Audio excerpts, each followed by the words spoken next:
kita tidak belajar semua hal, tapi kita bisa lebih fokus kepada fokus kita gitu, yang kita mau tuh apa gitu. Nah, salah satu keuntungan homeschooling adalah kita bisa belajar dalam suasana rumah, yang which is lebih santai dan lebih baik, dan juga ada peranan orang tua. Kalau dulu saya sekolah tuh kayak dilepas aja udah gitu.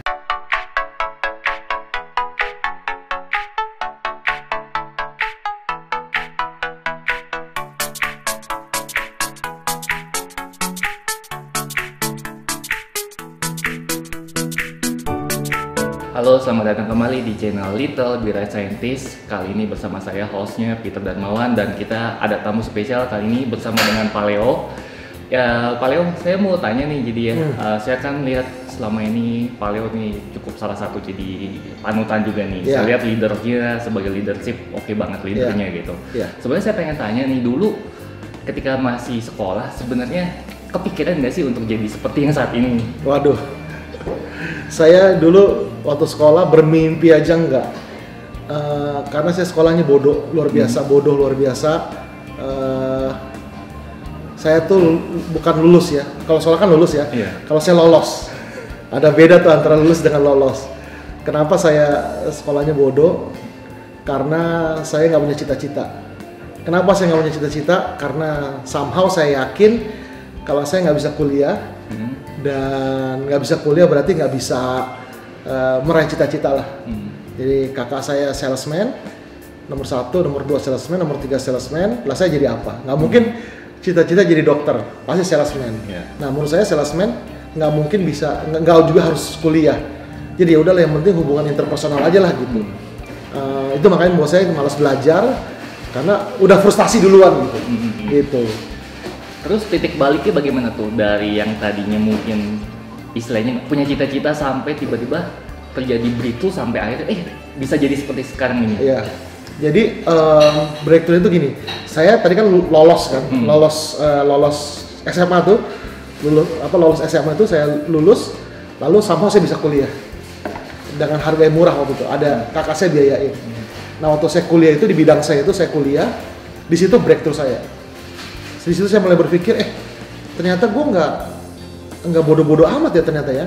Karena saya setelah lulus kuliah itu 5 tahun kerja beneran, akhirnya jadi sales. Saya jadi sales selama 13 tahunan lah akhirnya. Jadi kita harus hati-hati dengan apa yang kita katakan ya. Karena akhirnya saya beneran jadi sales 13 tahun. Ternyata nilai-nilai saya itu nggak kalah dengan mereka.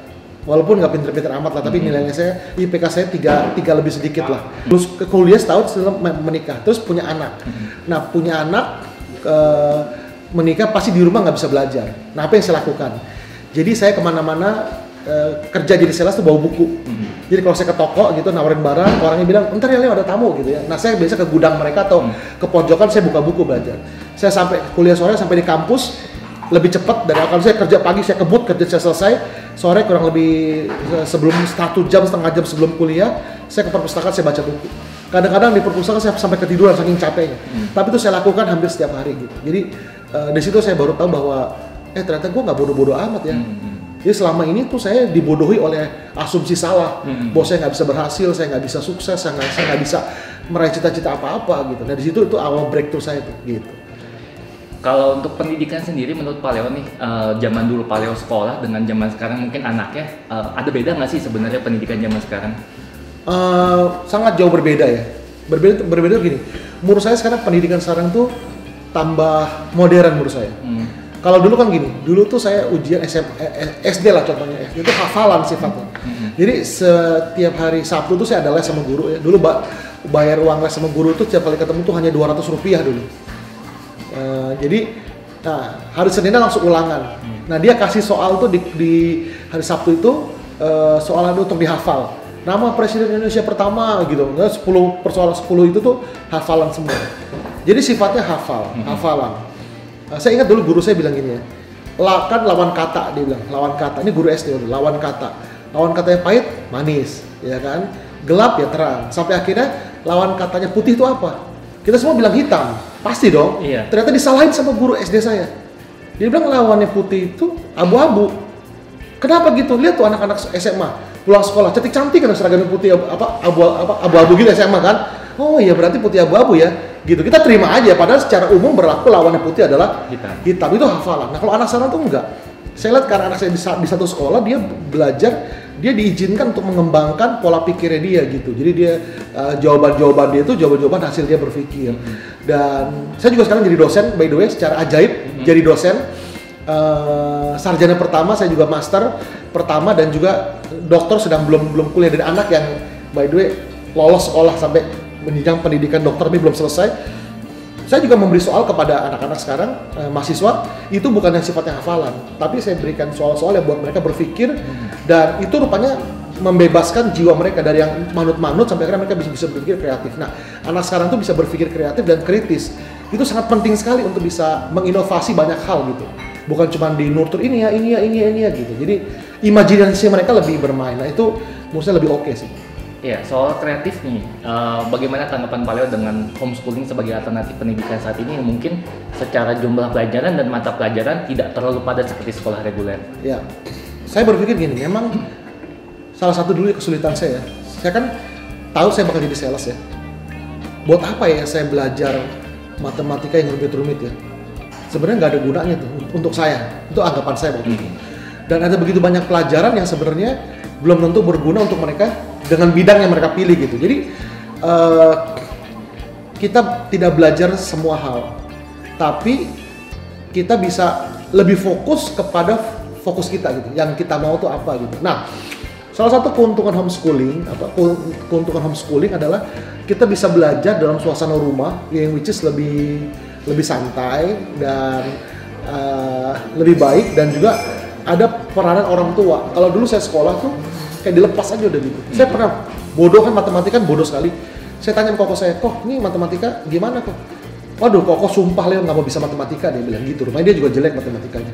Tapi kalau di rumah, kayak sekarang ini PSBB kan, semua belajar di rumah kan.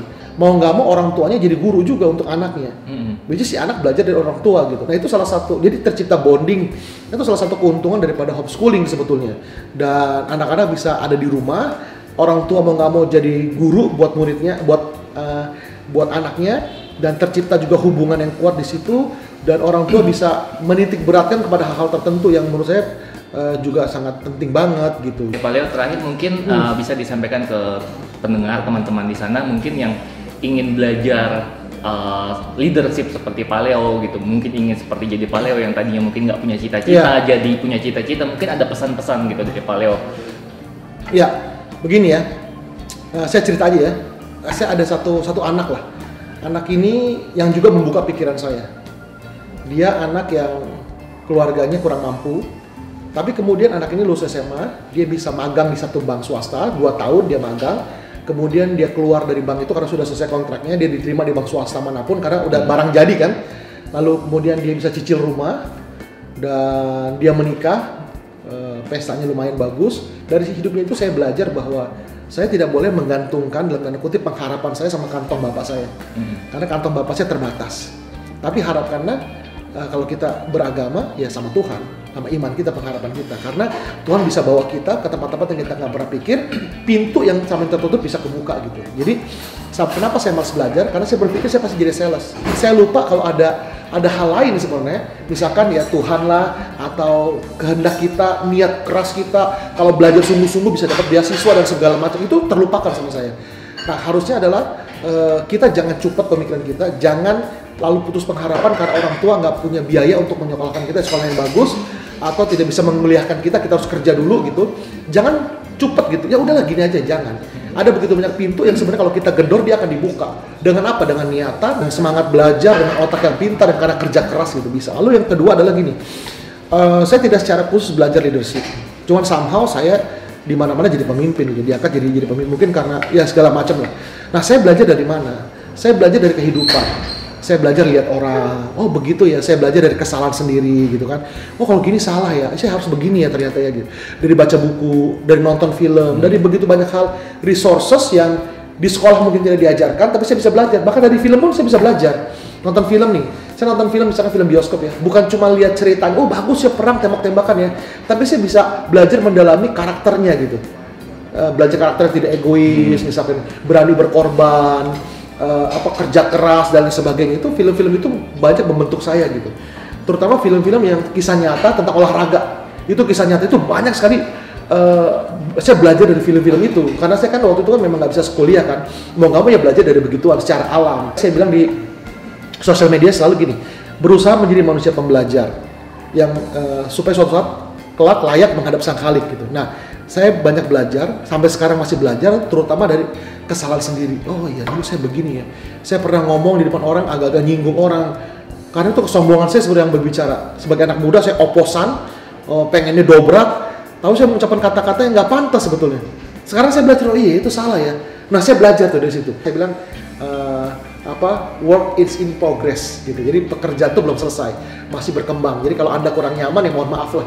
Karena saya lagi membangun diri saya menjadi bangunan yang indah gitu. Nah mungkin belum selesai gitu. Oke, terakhir mungkin Pak Leo bisa dicantumkan FB, IG, dan YouTube channelnya untuk yang mau belajar dengan Pak Leo juga. Ya, saya punya channel YouTube baru ya, namanya Passionate Life. Ya, Passionate Life itu karena saya sekarang hobi sepedaan Pak Peter, jadi saya dari sepedaan juga saya belajar banyak ya, belajar banyak dari sepedaan dan hal-hal yang unek-unek saya ketemukan di jalanan itu saya ungkapkan di Passionate Life, Passionate Life ya, Passionate Life, dan juga kalau Facebook saya namanya Leo Immanuel Full ya. Instagramnya Passionate Life juga. Passionate. Ya. Oke, terima kasih teman-teman. Buat kalian yang suka dengan konten ini, bisa like, share, subscribe, komen, dan tekan lonceng notifikasi. Sampai jumpa.